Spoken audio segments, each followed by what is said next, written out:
Latest update ہے، ابھی تک تو کوئی واضح چیز نظر نہیں آئی۔ مسودے میں کیا ایسی چیز ہے کہ چھپائی گئی ہے؟ مسودہ میرے خیال میں حکومت کے اکثر وزراء نے بھی نہیں دیکھا،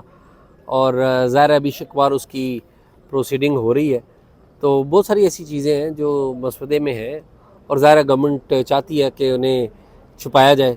وقت پر لایا جائے جب وہ پاس ہو جائے، تو دیکھیں ابھی کیا ہوتا کیا ہے۔ غفور حیدری صاحب کہہ رہے تھے کہ ابھی تک جے یو آئی کو بھی نہیں دکھایا گیا، تو یہ حقیقت ہے کہ ابھی تک جے یو آئی نے نہیں دیکھا؟ ہاں میرے خیال میں جے یو آئی ایف نے نہیں دیکھا، شاید مولانا فضل الرحمان نے تو دیکھ لیا۔ اچھا، تو اگر مولانا فضل الرحمان جے یو آئی ایف ہیں تو انہوں نے دیکھ لیا ہے، اور اگر جے یو آئی ایف کی اپنی آرگنائزیشنل حیثیت ہے تو اس نے نہیں دیکھا۔ مطیع اللہ جان صاحب، وزیر اعظم صاحب نے دیکھ لیا مسودہ؟ آپ نے انفارمیشن منسٹر کو بھی پوچھا ہے کہ انہوں نے مسودہ دیکھا ہے یا نہیں، ان کا کیا ریمارکس ہے واپسی سر؟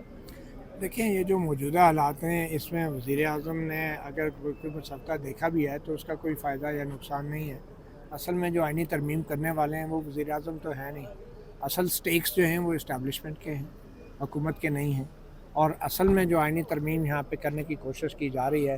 وہ اس حکومت کو تو صرف میں سمجھتا ہوں استعمال کیا جا رہا ہے، اور یہ وہ حکومت ہے جو اس آئینی ترمیم کے ذریعے عدلیہ کو کمزور کرے گی اور اسٹیبلشمنٹ کو مزید مضبوط کرے گی۔ اور یہی ایک سب سے بڑا المیہ ہے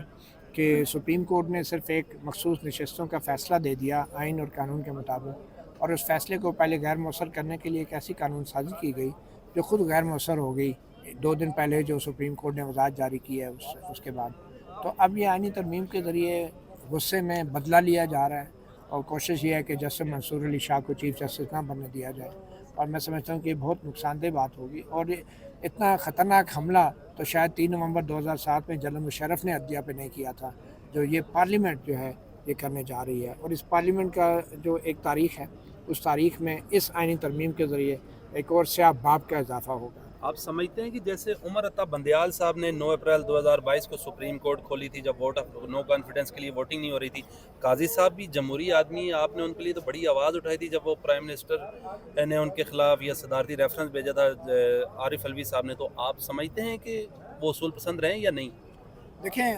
چیف جسٹس عمر عطا بندیال نے جو سپریم کورٹ کھلوائی تھی اس کی وجہ یہ تھی کہ جو آئین پاکستان کی جو شکیں تھیں جو کہ عدم اعتماد تحریک کے پیش کرنے سے متعلق تھی، ان شکوں کی خلاف ورزی ہو رہی تھی،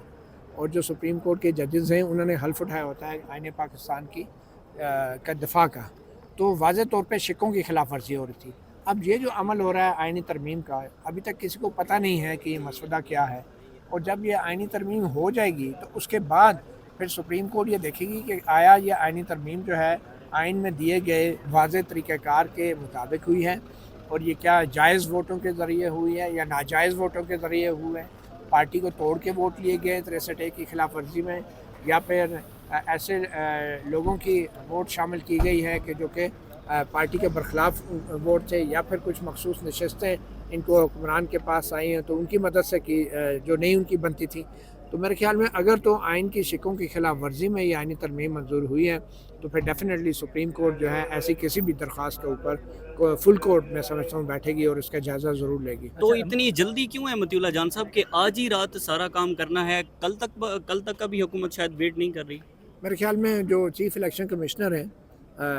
وہ ایک ایسی طوطی ہیں کہ ان میں انصاروں کی جان ہے، اور کل منڈے ہے، چیف الیکشن کمیشن نے اپنا آفس کھولنا ہے، اور سپریم کورٹ نے انہیں پہلے ہی وارننگ دے رکھی ہے، اور کل آفس کھولتے ساتھ ہی انہوں نے جو ہے سپریم کورٹ کے حکم کے مطابق ویب سائٹ پہ فہرستیں واضح کر دینی ہے کہ پی ٹی آئی کے یہ اتنے MNA ہیں اور اتنی مقصود نشستیں ہیں۔ تو یہ بھی ایک بہت بڑا اعتراض ہو سکتا ہے اس آئینی ترمیم پہ کہ سپریم کورٹ کے فیصلے کے مطابق جو 80 PTI کے MNA ہیں ان کے تناسب سے جو 22 مخصوص نشستیں PTI کو ملنی تھی وہ بھی پارلیمنٹ میں نہیں تھی، اور ان کی غیر حاضری میں یہ کیسے یہ سب کچھ ہوا ہے۔ تو میرے خیال میں بہت سے اعتراضات ہوں گے، اور الیکشن کمیشن نے جو منڈے کو کھلنا ہے تو اس سے پہلے یہاں پہ بل اگر ٹیبل ہو جائے گا ایک دفعہ تو الیکشن کمیشن کو تھوڑا حوصلہ مل جائے گا، اور وہ سپریم کورٹ کے فیصلے پہ فوری عمل درآمد کرنے سے گریز کرے گا۔ تفصیلی فیصلہ بھی آ سکتا ہے کل کے روز، کوئی ایسی خبر؟ میرے خیال میں تو 2 دن پہلے جو سپریم کورٹ نے وضاحت جاری کی ہے وہ تفصیلی فیصلہ ہی سمجھیں اس کو، اگر کسی کے پاس عقل ہے تو، ادروائز تو تفصیلی فیصلہ بھی آئے گا، اور تفصیلی فیصلے کے اندر پھر جو چیزیں ہوں گی وہ شاید یہ جو آئینی ترمیم کی کوششیں ہو رہی ہیں